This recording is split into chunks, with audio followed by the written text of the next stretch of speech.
법정에서 제 아들이 말했습니다. 아버지는 치매입니다. 스스로 판단할 수 없어요. 판사님께서는 고개를 끄덕이며 제 얼굴을 바라보셨습니다. 저는 앞이 보이지 않았지만 그 시선을 느낄 수 있었습니다. 그 순간 저는 입을 열었습니다. 판사님, 제가 35년 전에 만든 통장의 비밀번호를 말씀드리겠습니다. 1987년 3월 15일. 제 돌아가신 어머니 생신입니다. 초기 입금액은 30만 원. 매달 같은 날 입금했고 은행은 제1은행 대구중앙지점이었습니다. 법정이 조용해졌습니다. 제 아들의 얼굴이 하얗게 질렸다는 걸 저는 볼 수 없었지만 알 수 있었습니다. 하지만 이 이야기를 하려면 6개월 전으로 돌아가야 합니다. 제가 어떻게 이 법정에 서게 되었는지 말입니다. 시작 전 구독, 좋아요 꼭 눌러주세요. 안녕하세요. 저는 대구에 사는 박철수입니다. 올해 72살입니다. 평생 작은 섬유회사를 운영하며 자식 셋을 키웠습니다. 큰아들 동욱이는 45살 회사원이고 둘째 딸 지연이는 43 자영업자입니다. 막내 아들 민호는 38살로 아직 결혼 전입니다. 6개월 전까지만 해도 저는 평범한 노인이었습니다. 매일 아침 6시에 일어나 동네 공원을 산책했습니다. 물론 그때도 이미 눈이 좋지 않았습니다. 당뇨병을 20년째 앓고 있었거든요. 의사 선생님은 계속 경고했습니다. 박철수 환자분 혈당 관리 안 하시면 합병증 옵니다. 특히 눈이 위험해요. 하지만 저는 대수롭지 않게 생각했습니다. 이 나이에 뭐 그리 오래 살겠어요. 그게 제 실수였습니다. 어느 토요일 아침이었습니다. 큰아들 동욱이가 아내 수진과 함께 찾아왔습니다. 아버지, 요즘 어떻게 지내세요? 응, 그냥 그렇지 뭐. 혼자 계시니까 불편하시죠? 괜찮아, 익숙해. 동욱이는 거실을 둘러보더니 조심스럽게 말을 꺼냈습니다. 아버지 회사 매각하신 거 축하드려요. 그래, 40년을 했으니 이제 그만 쉬어야지. 그런데 아버지, 그 돈은 어떻게 관리하고 계세요? 은행에 넣어뒀지. 정기예금. 요즘 금리가 너무 낮잖아요. 제가 좀 더 좋은 상품 알아봐 드릴까요? 저는 잠시 생각했습니다. 동욱이는 대기업에서 20년 넘게 일한 성실한 아들이었습니다. 그래, 내가 알아봐라. 며느리 수진이 거들었습니다. 아버님 혼자 관리하시기 힘드시잖아요. 저희가 안전하게 보관해 드릴게요. 다음 주 동욱이는 서류 뭉치를 들고 왔습니다. 아버지, 여기 서명만 하시면 돼요. 뭔데 이게? 재산관리 위임 계약서예요. 제 명의로 안전하게 관리하는 거죠. 세금 문제도 있고요. 저는 안경을 쓰고 서류를 들여다봤지만 글씨가 잘 보이지 않았습니다. 동우가 이거 나중에 문제 안 생기지. 아버지, 제가 아버지 아들인데요. 믿으셔야죠. 맞는 말이었습니다. 아들을 믿지 못하면 누굴 믿겠습니까? 저는 떨리는 손으로 서명했습니다. 그 순간 제 운명이 바뀌기 시작했다는 걸 저는 몰랐습니다. 며느리 수진이 서류를 챙기며 밝게 웃었습니다. 아버님, 이제 편하게 쉬세요. 필요한 거 있으시면 언제든 말씀하시고요. 서류에 도장을 찍고 난 뒤 저는 문득 오래된 기억이 떠올랐습니다. 35년 전 제가 아내 몰래 만들었던 통장 말입니다. 매달 30만 원씩 몰래 적금을 부었습니다. 아내는 끝까지 몰랐습니다.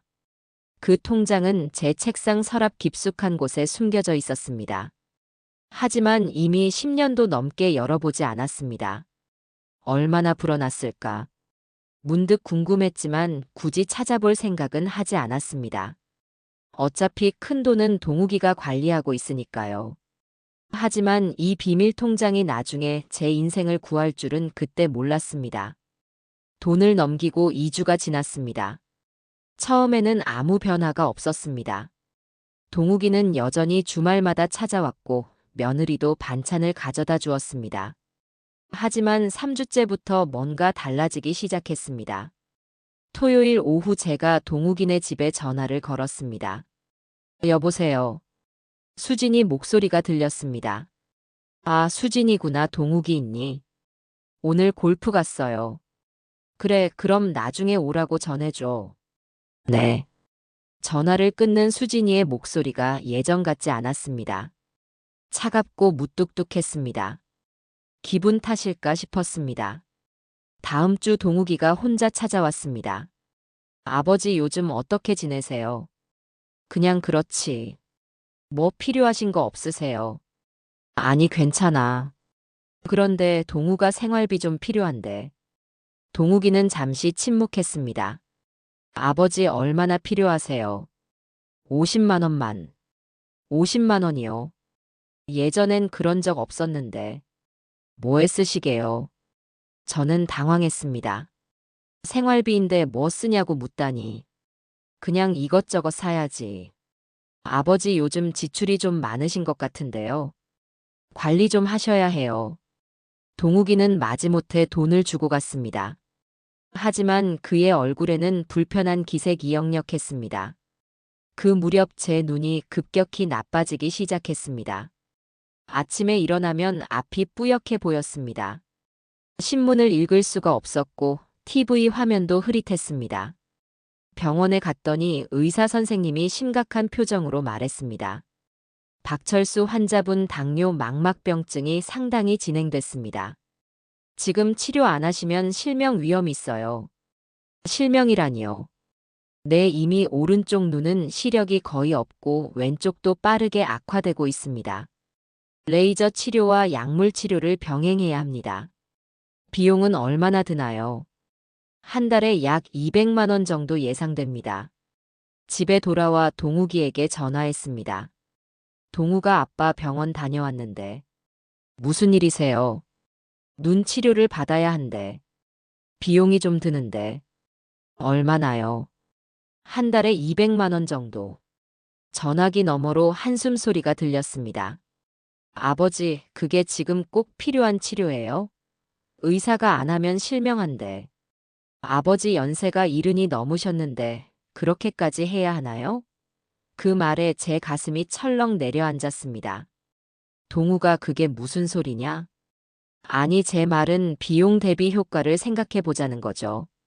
저는 더 이상 말을 잇지 못했습니다. 제 아들이 제 눈 치료를 비용 대비 효과로 계산하고 있었습니다. 한 달이 지났습니다. 제 눈은 더욱 나빠져 이제 거의 사물의 윤곽만 겨우 볼 수 있었습니다. 집 안에서도 벽을 짚고 다녀야 했습니다. 생활비가 떨어져 동욱이에게 다시 전화했습니다. 동욱아, 이번 달 생활비 좀 보내줄 수 있니? 아버지 지난달에 50만 원 드렸잖아요. 그게 벌써 다 떨어졌어. 아버지 요즘 기억력이 좀 안 좋으신 것 같은데요. 제가 분명히 100만 원 드렸어요. 뭐라고? 100만 원이라니. 저는 50만 원밖에 받은 기억이 없었습니다. 아버지 통장 확인해 보세요. 제 명의로 입금했는데. 하지만 저는 통장을 볼 수가 없었습니다. 눈이 보이지 않았으니까요. 며칠 후 동욱이가 며느리와 함께 찾아왔습니다. 둘의 표정이 심상치 않은 것 같았습니다. 아버지 요즘 자주 깜빡깜빡하시죠? 아니, 나는 멀쩡해. 수진이 끼어들었습니다. 아버님, 솔직히 말씀드릴게요. 요즘 아버님 상태가 좀 걱정돼요. 무슨 소리야? 같은 말을 반복하시고 방금 한 일도 기억 못하시고. 제 목소리가 높아졌습니다. 내가 언제 그랬어? 동욱이가 진지하게 말했습니다. 아버지 병원 가보시는 게 어떨까요? 치매 검사요. 치매라고. 나는 치매가 아니야. 하지만 제가 물건을 찾지 못하고 헤매는 모습은 그들 눈에 치매 환자처럼 보였을 것입니다. 사실은 눈이 안 보여서였는데 말입니다. 어느 날 저녁 저는 산책을 나가려고 현관문을 열었습니다.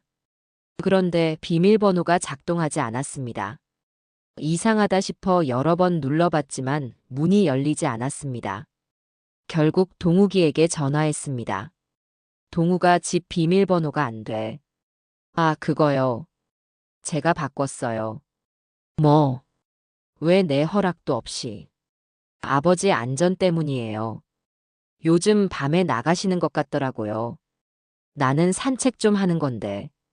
아버지 눈도 안 보이시는데 밖에 나가시면 위험하잖아요. 넘어지시기라도 하면 큰일 나요. 그날부터 저는 사실상 집에 갇혔습니다. 외출하려면 동욱이나 수진이에게 연락해야 했습니다. 어느 날 오후 답답한 마음에 문을 열어달라고 전화했습니다. 수진이가 받았습니다. 수진이, 나 좀 나가고 싶은데 문 좀 열어줄래? 아버님, 오늘은 안 돼요. 왜? 제가 지금 바빠요. 그럼 동욱이는? 남편도 회사에 있어요. 나중에 퇴근하면 연락드릴게요. 전화가 끊겼습니다. 저는 문 앞에 주저앉았습니다. 내가 언제부터 내 집을 나가는데도 허락을 받아야 하는 처지가 됐을까? 저녁이 되어 동욱이가 왔습니다. 아버지, 왜 나가시려고 했어요? 답답해서 산책 좀 하려고. 아버지, 위험해요. 요즘 기억력도 안 좋으시고 눈도 안 보이시는데. 나는 내 집도 마음대로 못 나가냐? 동욱이가 한숨을 쉬었습니다. 아버지, 솔직히 말씀드릴게요. 저희도 아버지 걱정돼서 그래요. 혼자 계시다가 큰일 나시면 어떡해요? 그래서 제가 좋은 곳 알아봤어요. 좋은 곳이 뭔데? 요양병원이요. 시설 정말 좋은 데예요. 요양병원이라는 말에 제 온몸에 소름이 돋았습니다. 평생 일하며 가족을 먹여 살렸던 제가 이제 요양병원에 가야 한다니. 나는 안 가. 아버지, 왜 그러세요? 거기 정말 좋아요. 24시간 간호사 있고 의사도 상주하고. 나는 병원에 갈 만큼 아프지 않아. 수진이가 끼어들었습니다. 아버님, 솔직히 말씀드릴게요. 저희도 힘들어요.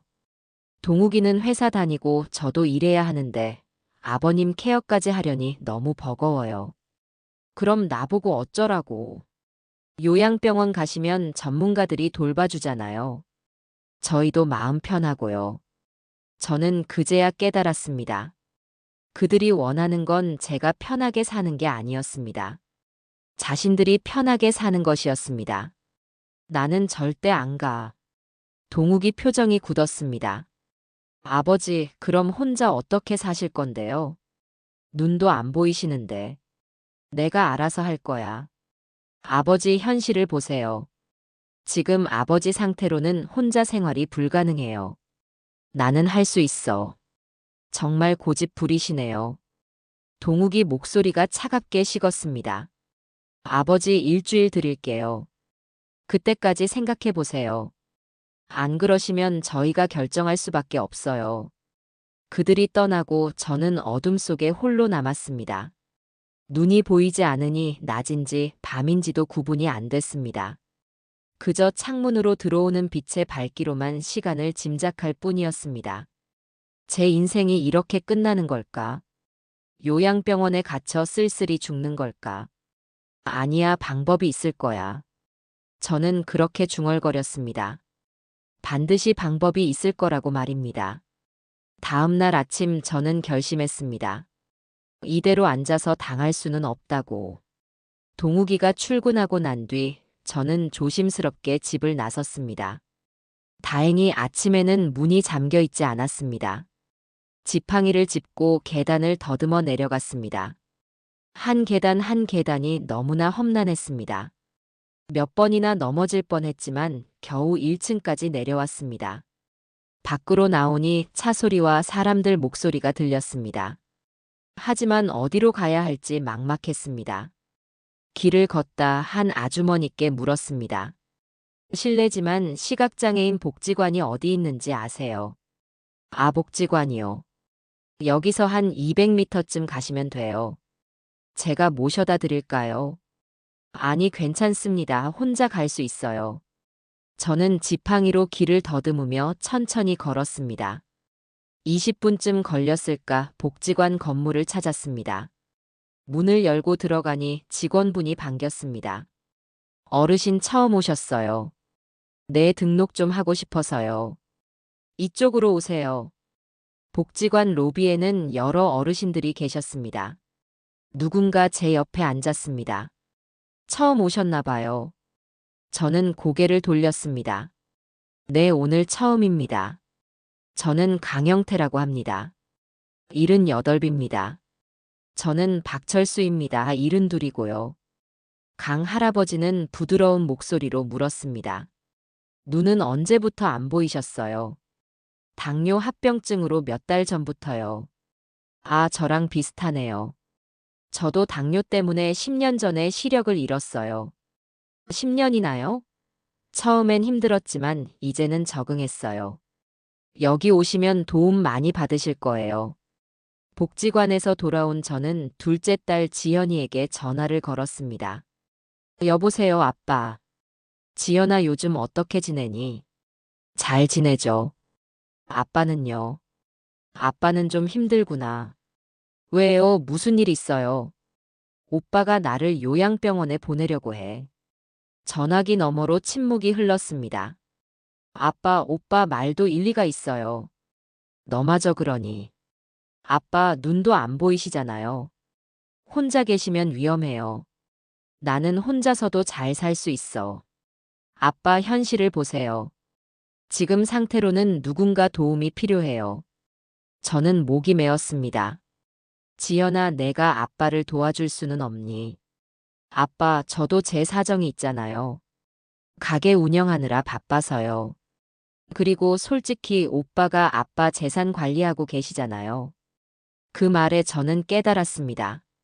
지연이도 동욱이 편이라는 것을. 아니, 어쩌면 동욱이에게서 뭔가 받았을지도 모른다는 것을. 그래, 알았다. 아빠 혼자 알아서 할게. 아빠 화내지 마세요. 저희도 아빠 걱정돼서 그래요. 전화를 끊었습니다. 제 두 자식 모두 이미 저를 짐으로 여기고 있었습니다. 저는 그날 밤 잠을 이룰 수 없었습니다. 천장을 보이지 않는 눈으로 바라보며 생각했습니다. 평생 자식들 키우고 공부시키고 결혼시켰는데 이제 내가 불편해지니 버리는구나. 눈물이 흘러내렸습니다. 하지만 저는 포기하지 않기로 했습니다. 반드시 방법이 있을 거라고. 제 힘으로 살아갈 방법이 있을 거라고 말입니다. 일주일이 지났습니다. 동욱이가 또다시 찾아왔습니다. 이번에는 수진이와 지연이까지 함께였습니다. 셋이 거실 소파에 나란히 앉았습니다. 분위기가 심상치 않았습니다. 아버지 결정하셨어요. 무슨 결정? 요양병원 말이에요. 나는 안 간다고 했잖아. 동욱이가 서류를 꺼냈습니다. 아버지, 저희가 알아본 곳인데 정말 좋아요. 한 달에 300만 원이고요. 아버지 연금이랑 제가 관리하는 돈으로 충분히 감당 가능해요. 나는 가기 싫다고. 수진이 끼어들었습니다.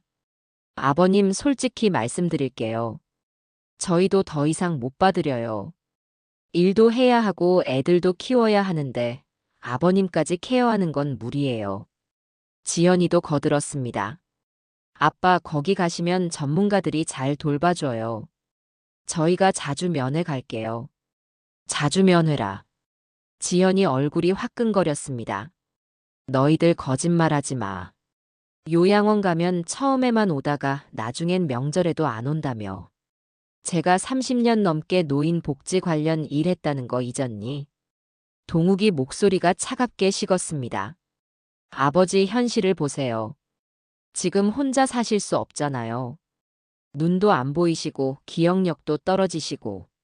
내 기억력은 멀쩡해. 정말 그러세요. 그럼 어제 저녁에 뭐 드셨어요? 저는 당황했습니다. 어제 저녁이 뭐였더라? 생각이 나지 않았습니다. 봐요. 어제 일도 기억 못 하시잖아요. 그건 눈이 안 보여서 그래. 음식을 볼 수가 없으니 기억이 잘 안 나는 거야. 동욱이가 한숨을 쉬었습니다. 아버지, 더 이상 고집 부리지 마세요. 다음 주 월요일에 입원 예약했어요. 뭐라고? 제 허락도 없이. 아버지 상태로는 법적으로 보호자 동의만으로도 가능해요. 저는 분노로 온몸이 떨렸습니다. 나가. 당장 나가. 셋은 일어섰습니다. 월요일에 모시러 올게요.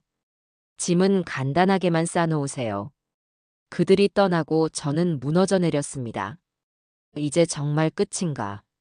요양병원에 갇혀 여생을 보내야 하나? 그때 핸드폰이 울렸습니다. 여보세요. 박철수 어르신이시죠? 저 복지관에서 만난 강영태입니다. 아, 강 선생님. 오늘 복지관 안 오셨길래 전화드렸어요.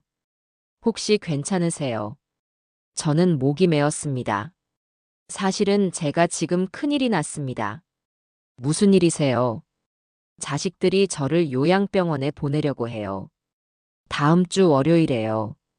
강 할아버지는 한숨을 쉬었습니다. 역시 그렇군요. 박 선생님도 당하셨네요. 무슨 말씀이세요? 제가 복지관 카페에 있습니다. 나오실 수 있으면 나오세요. 꼭 드릴 말씀이 있어요. 저는 다시 지팡이를 짚고 집을 나섰습니다. 복지관까지 가는 길이 이제 조금 익숙해졌습니다. 카페에 도착하니 강 할아버지가 저를 한쪽 구석 자리로 안내했습니다. 커피 한 잔 드세요. 고맙습니다. 강 할아버지는 조용히 말을 시작했습니다. 박 선생님, 저도 10년 전에 똑같은 일을 겪었어요. 정말요? 네, 제 아들이 제 재산을 관리하겠다고 했어요. 저도 믿고 맡겼죠. 그런데 6개월 만에 요양원에 보내려고 하더군요. 그래서 어떻게 하셨어요?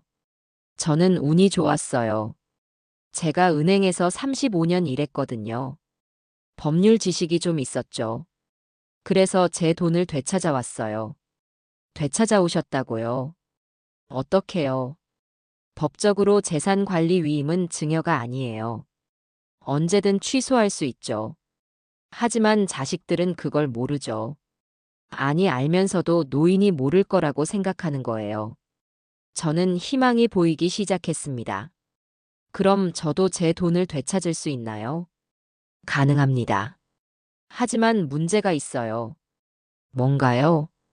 자식들이 아버지를 무능력자로 만들려고 할 거예요.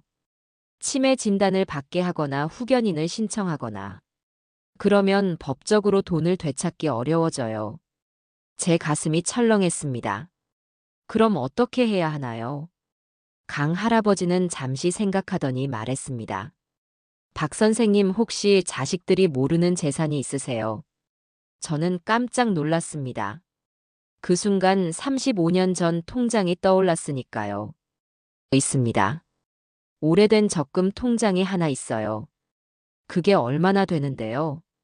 정확히는 모르지만 35년 동안 매달 30만 원씩 넣었어요. 강 할아버지가 계산하는 소리가 들렸습니다. 그럼 원금만 해도 1억이 넘고 이자 포함하면 적어도 5억은 넘을 거예요. 지금 금리 생각하면 어쩌면 8억도 가능해요. 5억에서 8억이라니. 저는 그렇게 큰 돈인 줄 몰랐습니다. 그 돈만 있으면 자식들 손 안 벌려도 되겠네요. 맞습니다. 그 돈으로 독립하실 수 있어요. 하지만 문제는 그 통장을 찾는 거예요. 눈이 안 보이시니 은행 가기도 어렵고. 저는 고개를 끄덕였습니다. 그리고 비밀번호 기억하세요. 저는 잠시 생각했습니다. 그 통장을 만든 날이 언제였지? 1987년 3월 15일이었습니다.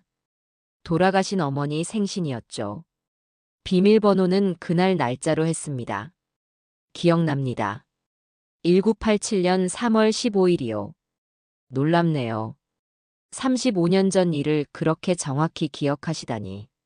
그날은 특별한 날이었거든요. 어머니가 돌아가시고 첫 생신이었어요. 그래서 어머니를 기리는 마음으로 그날 통장을 만들었죠. 강 할아버지가 제 손을 잡았습니다.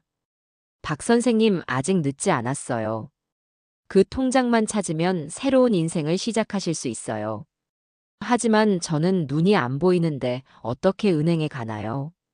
걱정 마세요. 제가 도와드릴 사람을 소개해 드릴게요. 누구신데요? 우리 복지관에 자원봉사 오는 젊은 친구예요. 김민준이라고 원래 증권회사에서 일했대요. 금융 쪽을 잘 알아요. 그 친구가 도와줄 수 있을까요? 제가 부탁해 볼게요. 민준이는 착한 친구예요. 꼭 도와줄 거예요. 저는 처음으로 희망을 느꼈습니다. 강 선생님 정말 고맙습니다.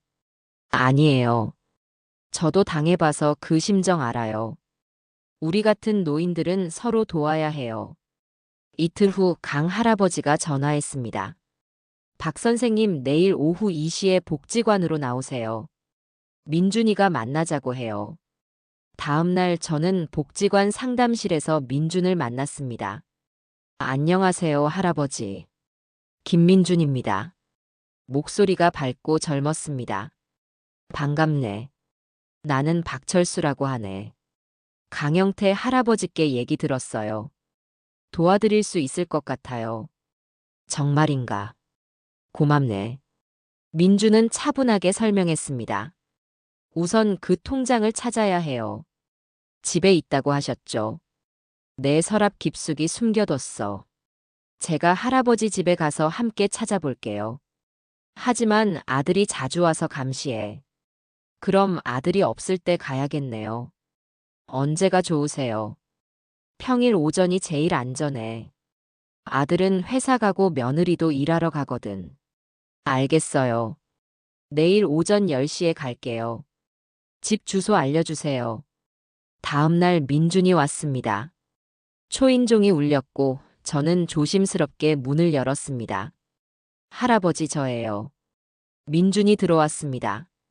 서랍이 어디 있어요? 안방 책상 서랍이야. 제일 밑에 있어. 민준은 서랍을 열었습니다. 여기 뭔가 많네요. 서류들이랑 사진이랑. 제일 밑에 천으로 싼 게 있을 거야. 잠깐만요. 아, 이거요. 파란 천에 쌓여 있는데. 맞아, 그거야. 민준이 천을 풀었습니다. 통장 찾았어요. 제일은행 적금 통장이네요. 1987년 3월 15일 개설. 저는 가슴이 뛰었습니다. 그래, 그거야. 얼마나 있는지 보이나.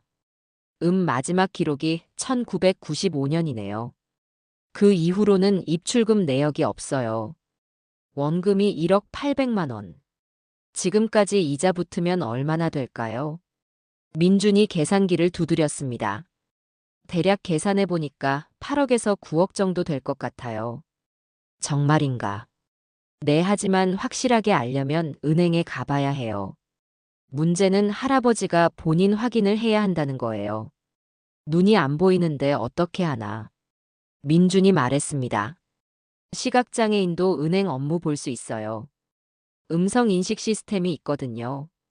그리고 제가 함께 가서 도와드릴게요. 중요한 건 할아버지가 비밀번호랑 개인정보를 정확히 기억하셔야 해요. 그건 걱정 마. 내가 다 기억해. 그럼 내일 은행 가시죠. 몇 시가 좋으세요? 오전이 좋겠네. 아들한테 들키면 안 돼. 알겠어요. 내일 오전 10시에 모시러 올게요. 다음 날 민준이 택시를 불러줬습니다. 할아버지, 제가 부축해 드릴게요. 고맙네. 은행까지 15분쯤 걸렸습니다. 은행에 도착하자 민준이 저를 창구로 안내했습니다. 여기 앉으세요. 직원분 오실 거예요. 잠시 후 은행원 목소리가 들렸습니다. 어떻게 오셨어요? 저 오래된 적금 통장 확인하러 왔습니다. 통장 좀 보여주세요. 민준이 통장을 건넸습니다. 은행원이 말했습니다. 이거 1987년 통장이네요. 정말 오래됐어요. 본인 확인 절차가 필요한데 신분증 있으세요?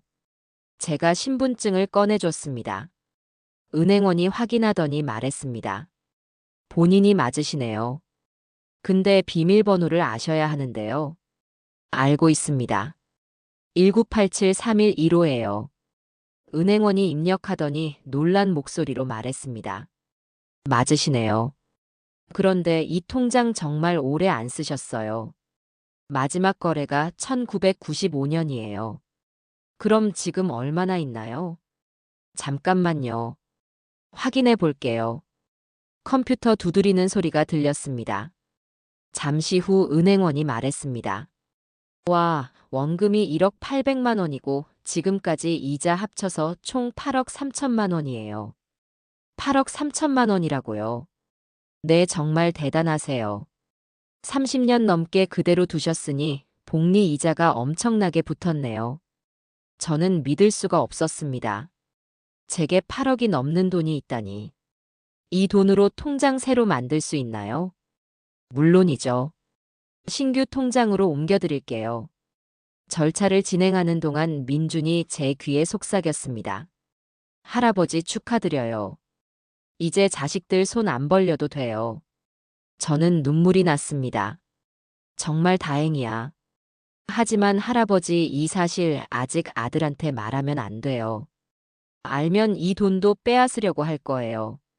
알고 있네. 일단 비밀로 하겠네. 은행 업무가 끝나고 저는 새 통장과 카드를 받았습니다. 민준이 말했습니다.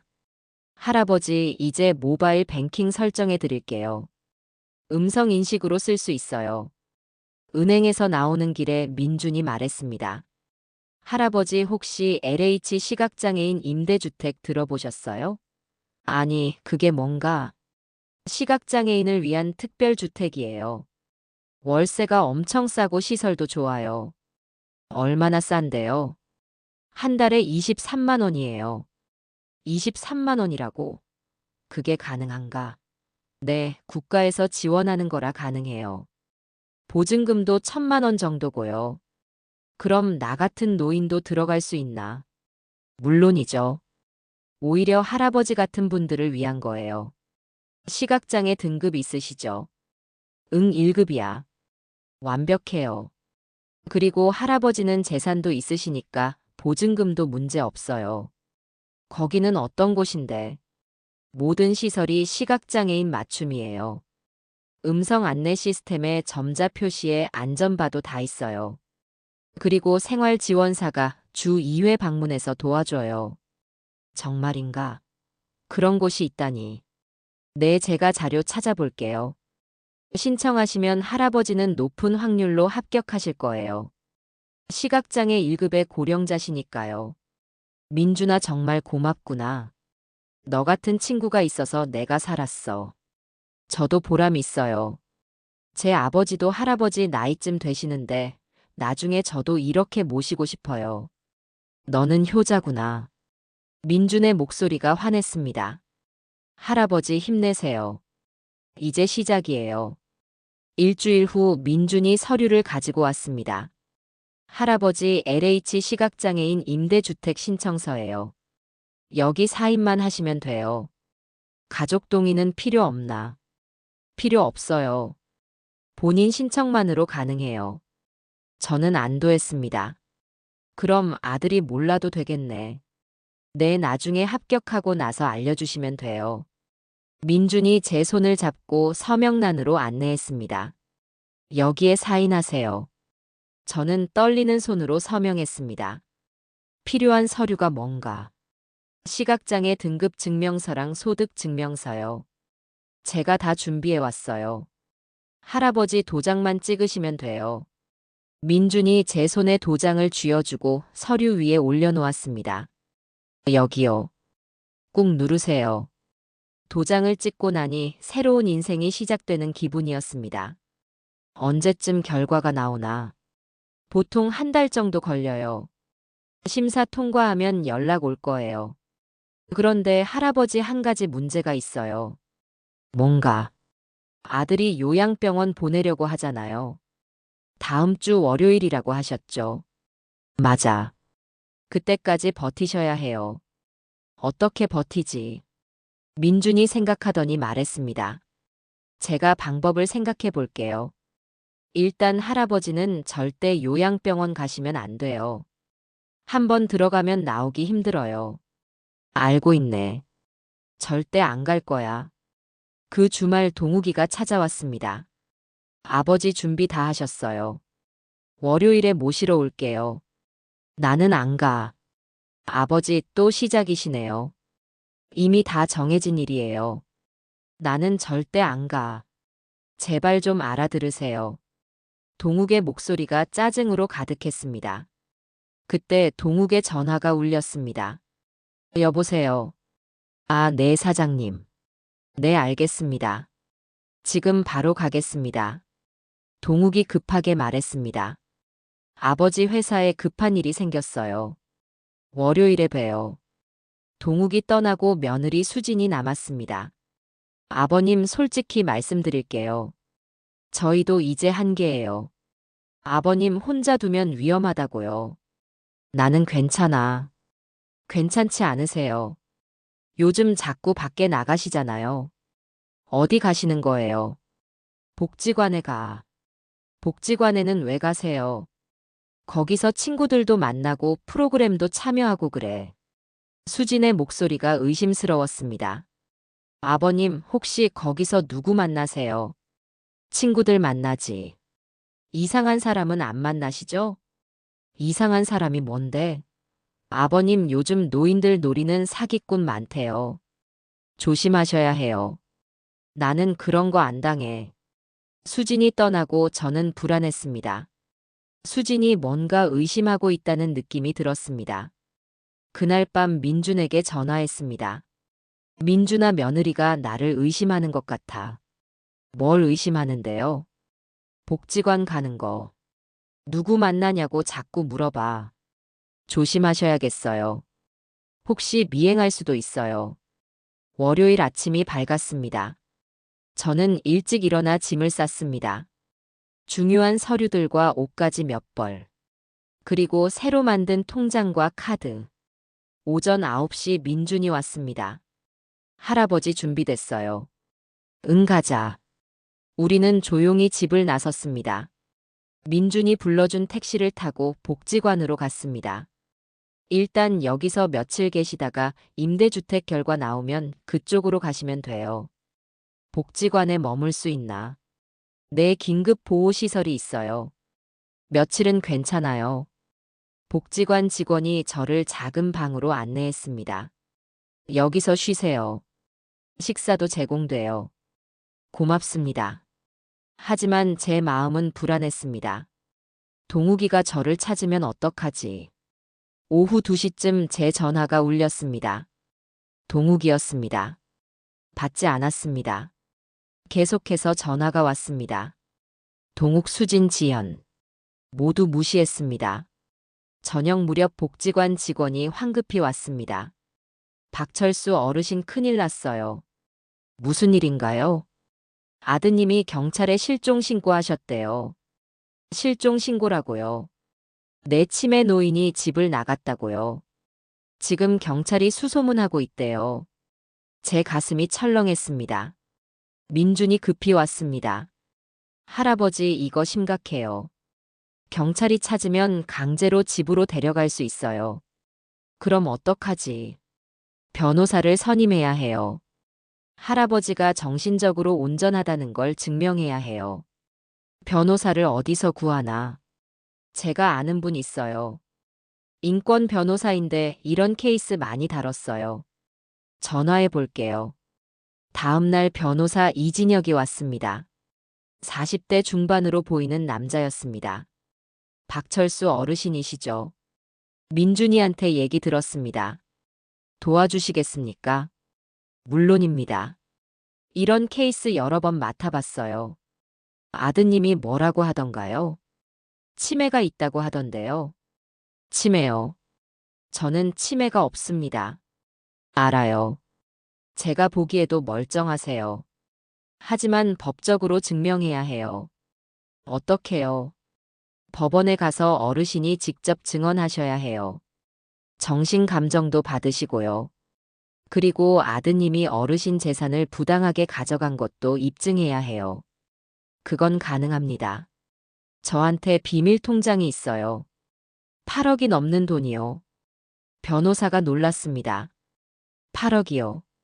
그 정도면 충분해요. 어르신이 재산 관리 능력이 있다는 걸 증명할 수 있어요.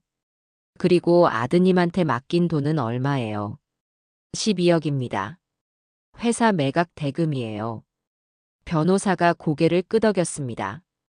그럼 아드님이 그 12억을 관리한다고 했지만 실제로는 본인이 쓴 거죠. 제 추측으로는 그럴 겁니다.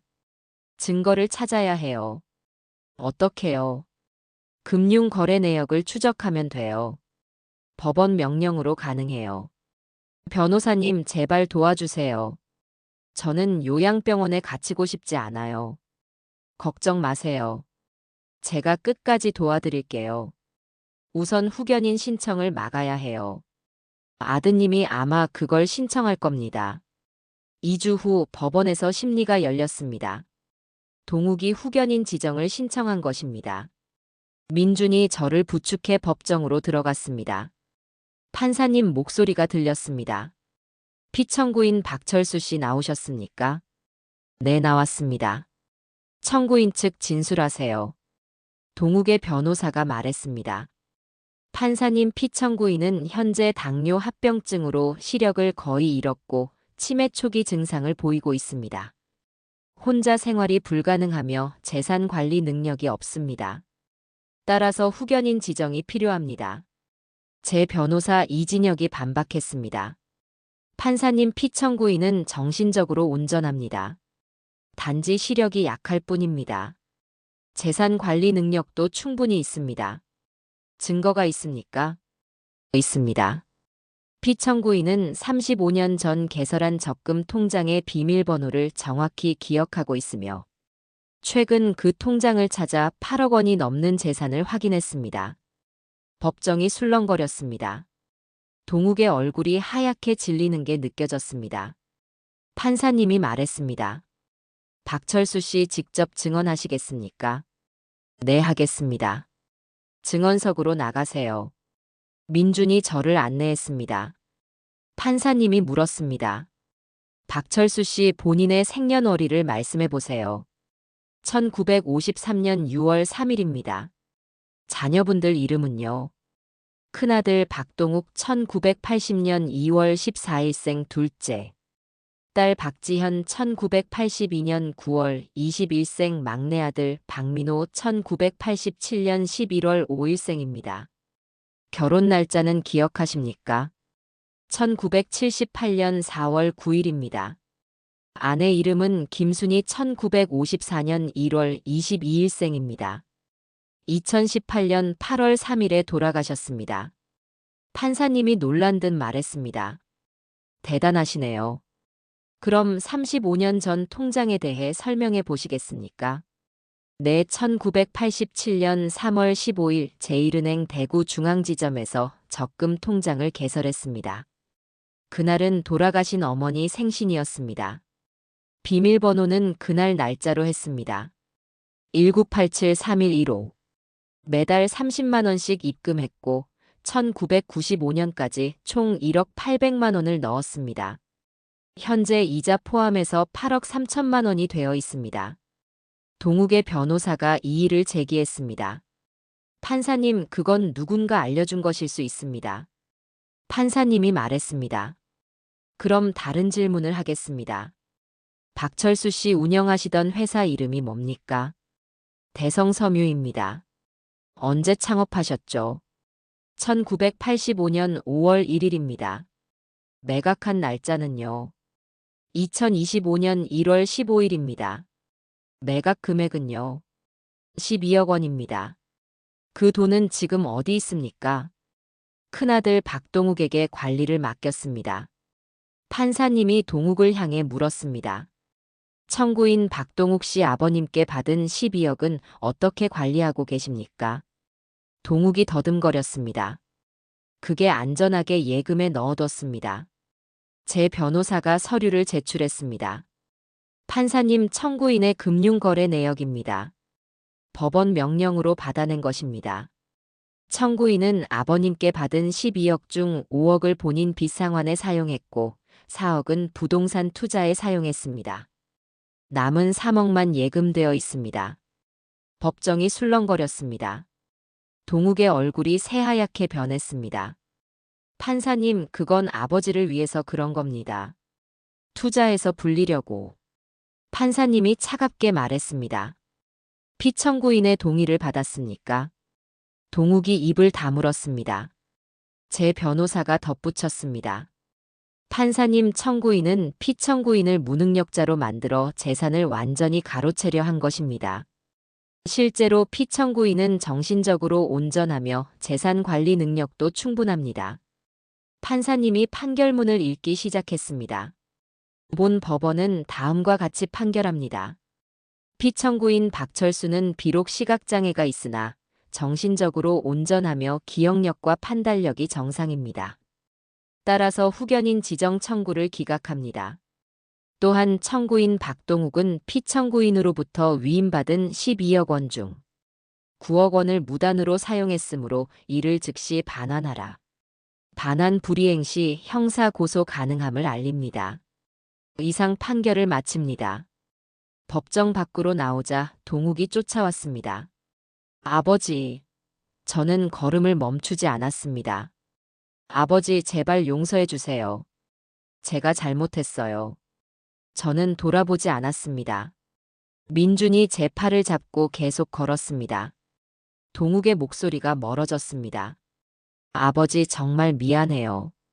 제가 너무 욕심이 났어요. 제발 한 번만 용서해 주세요. 하지만 저는 대답하지 않았습니다. 30년 넘게 키운 아들이 저를 요양병원에 버리려 했던 그 상처는 쉽게 아물지 않을 것입니다. 택시를 타고 복지관으로 돌아왔습니다. 강영태 할아버지가 기다리고 계셨습니다. 박 선생님, 어떻게 됐어요? 이겼습니다. 후견인 지정 기각됐고 돈도 돌려받게 됐어요. 강 할아버지가 제 손을 꽉 잡았습니다. 잘하셨어요. 정말 잘하셨어요. 이제 자유예요. 고맙습니다, 강 선생님. 선생님 덕분에 새 인생을 찾았어요. 아니에요. 박 선생님이 용기 내셨으니까 가능한 거예요. 일주일 후 LH에서 연락이 왔습니다. 박철수 어르신 축하드립니다. 시각장애인 임대주택 최종 합격하셨습니다. 정말입니까? 네, 다음 주부터 입주 가능하십니다. 주소는 대구시 수성구 범어동입니다. 저는 눈물이 났습니다. 드디어 제 공간이 생긴 것입니다. 아들도 며느리도 눈치 볼 필요 없는 오롯이 제 집이 생긴 것입니다. 입주일 민준이 이사를 도와줬습니다. 할아버지, 짐 별로 없으시네요. 응, 이제 새로 시작하는 거니까. 새 집에 도착했습니다. 문을 열고 들어가자 민준이 설명해줬습니다. 여기가 거실이에요. 왼쪽이 부엌이고 오른쪽이 침실이에요. 화장실은 침실 옆이고요. 모든 곳에 음성 안내가 있어요. 이 버튼 누르면 안내 음성이 나와요. 버튼을 눌렀습니다. 기계 음성이 들렸습니다. 현재 위치는 거실입니다. 왼쪽 3시 방향 부엌, 오른쪽 1시 방향 침실입니다. 신기하네. 그리고 여기 비상벨이에요. 위급할 때 누르면 관리실로 바로 연결돼요. 생활지원사도 주 2회 오세요. 청소도 해주시고 장도 봐주시고요. 정말 좋은 곳이구나. 네, 할아버지, 여기서 편하게 사세요. 민준아, 정말 고맙다. 너 없었으면 나 어떻게 됐을까? 저도 보람이 있었어요. 제가 할아버지한테 배운 것도 많아요. 뭘 배웠니? 나이 들어도 포기하지 않으면 새로 시작할 수 있다는 거요. 임대주택에서의 생활이 시작됐습니다. 매일 아침 음성시계가 깨워줬습니다. 오전 6시입니다. 일어나 세수를 하고 간단한 아침을 먹었습니다. 부엌 찬장마다 점자 표시가 있어서 혼자서도 할 수 있었습니다. 주 2회 오시는 생활지원사 김미영 씨가 큰 도움이 됐습니다. 어르신장 볼 것 좀 말씀해 주세요. 우유하고 계란하고 빵 좀 부탁해요. 네, 알겠습니다. 청소는 언제 해드릴까요? 내일 해주시면 돼요. 단지 내에 시각장애인 커뮤니티 센터가 있었습니다. 매주 화요일과 목요일에는 그곳에 가서 다른 분들을 만났습니다. 강영태 할아버지도 가끔 오셨습니다. 박 선생님 요즘 어떻게 지내세요? 아주 좋습니다. 여기 정말 잘 왔어요. 다행이네요. 저도 박 선생님이 잘 지내시니 기뻐요. 센터에서는 다양한 프로그램이 있었습니다. 점자 교육 음성 도서 듣기 요리 교실. 저는 점자를 배우기 시작했습니다. 처음엔 어려웠지만 점점 익숙해졌습니다. 한 달이 지나고 동욱에게서 편지가 왔습니다. 생활지원사가 읽어줬습니다. 아버지 정말 죄송합니다. 제가 너무 잘못했습니다. 돈에 눈이 멀어 아버지를 사람이 아닌 짐으로 봤습니다. 용서해 주세요.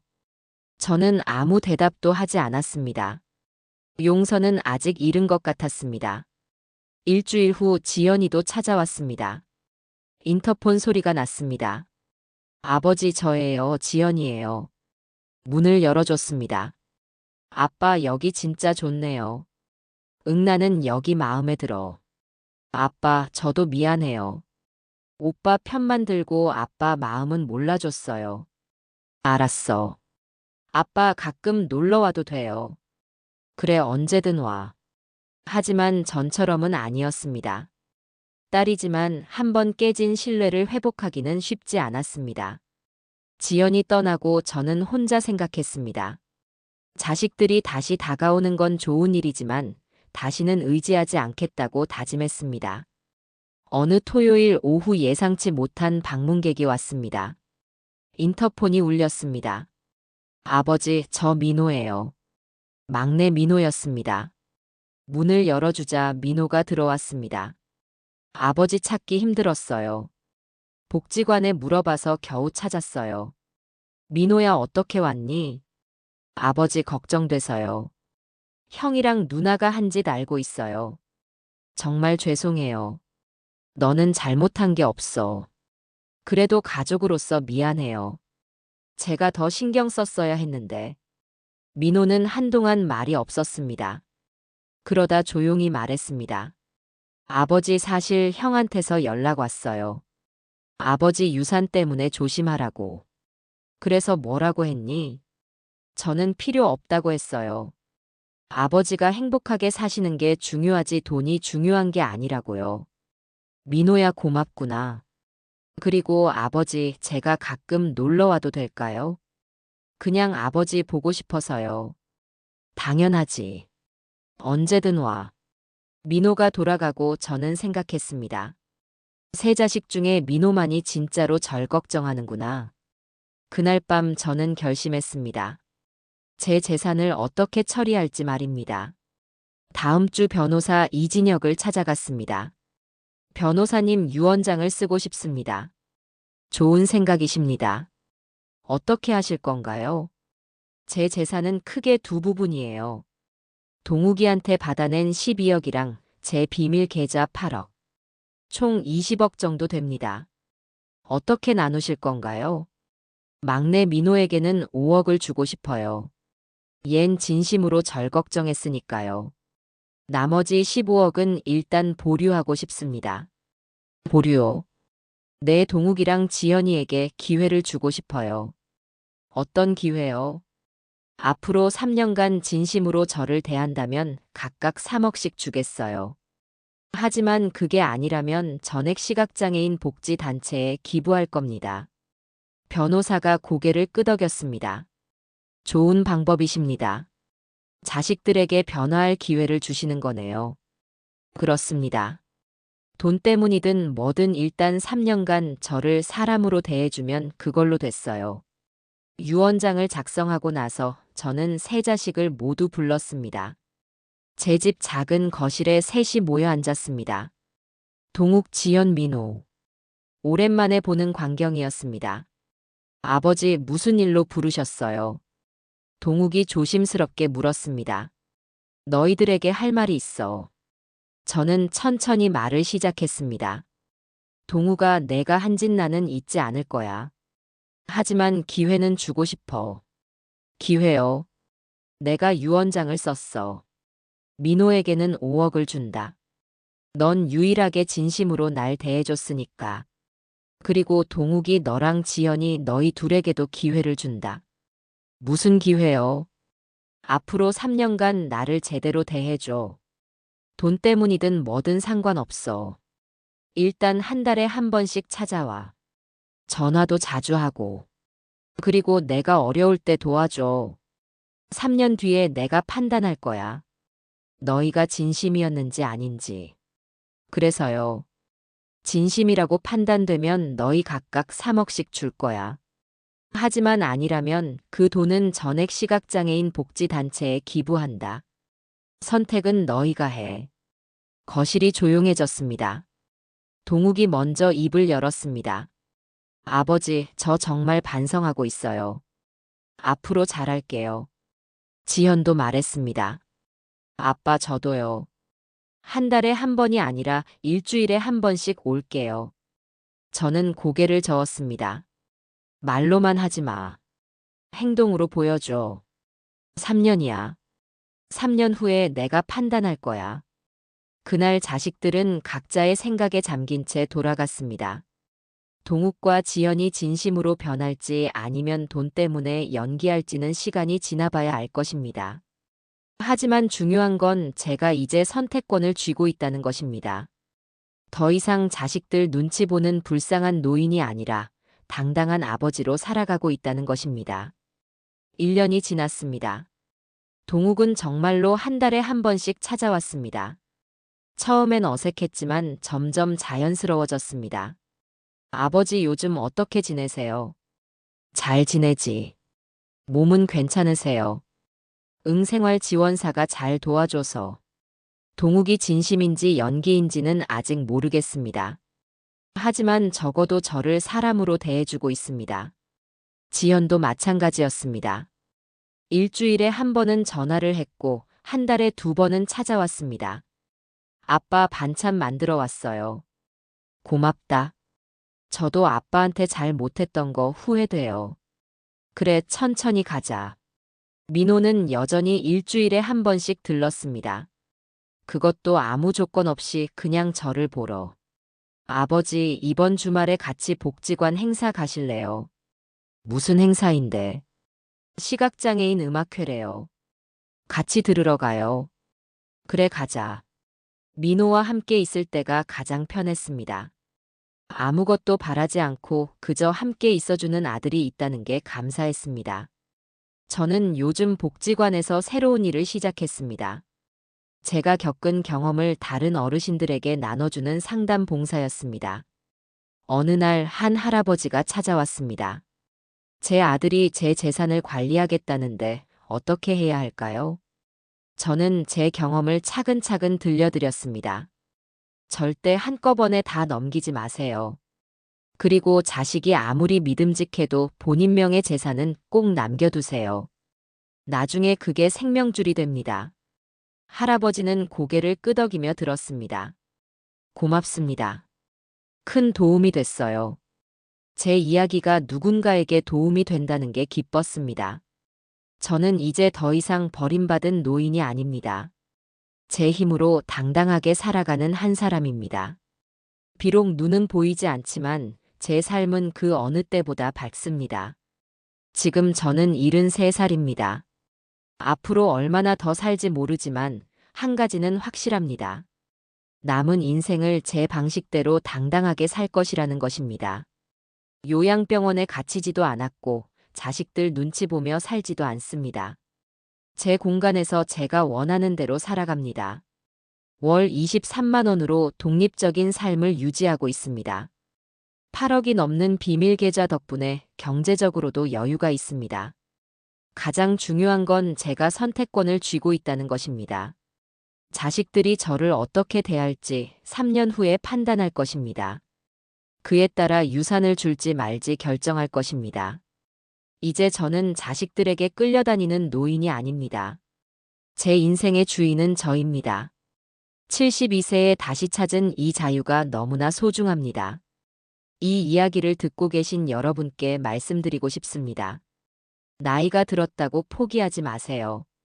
자식들이 재산을 관리하겠다고 해도 함부로 다 넘기지 마세요. 본인 명의 재산은 꼭 남겨두세요. 그게 나중에 당신을 지켜줄 마지막 방패가 됩니다. 그리고 시각장애인이든 거동이 불편하든 국가에서 지원하는 복지주택이 있습니다. 요양원만이 답이 아닙니다. 월 20만 원대로도 독립적인 삶을 살 수 있습니다. 저는 35년 전 만든 비밀 계좌 덕분에 새 인생을 시작했습니다. 여러분도 자식들이 모르는 비상금을 꼭 준비하세요. 그게 여러분의 노후를 지켜줄 것입니다. 마지막으로 이 영상이 도움이 되셨다면 좋아요와 구독 부탁드립니다. 그리고 주변에 비슷한 상황에 계신 분들이 있다면 꼭 공유해 주세요. 여러분의 작은 관심이 누군가의 인생을 바꿀 수 있습니다. 여러분께 묻고 싶습니다. 여러분이라면 자녀에게 재산을 맡기시겠습니까? 아니면 끝까지 본인이 관리하시겠습니까? 댓글로 여러분의 생각을 들려주세요. 서로의 경험을 나누며 더 나은 노후를 준비합시다. 감사합니다.